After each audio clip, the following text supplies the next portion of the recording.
పొరపాటున ఈ వీడియోని జనవరి 5th లోపు చూస్తూ ఉంటే అస్సలు స్కిప్ చేయకండి, వెంటనే సేవ్ చేసుకొని ప్రతి ఒక్కరికి షేర్ చేయండి.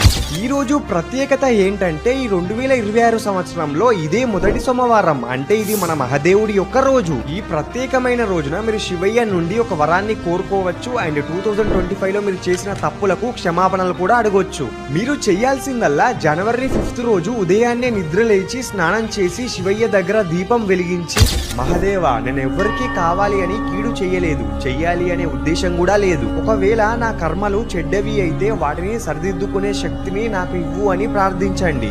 అలాగే 2026 లో మీరు నెరవేర్చుకుందామనే కోరికను శివయ్యకి చెప్పండి. మనం కోరుకునే కోరిక చాలా స్వచ్ఛమైందై ఉండాలి. మళ్ళీ చెప్తున్నా, చాలా స్వచ్ఛమైన కోరిక మాత్రమే. అలాగే మీకోసమని శివుని యొక్క 3 శక్తివంతమైన మంత్రాలను సేకరించి పెట్టాను.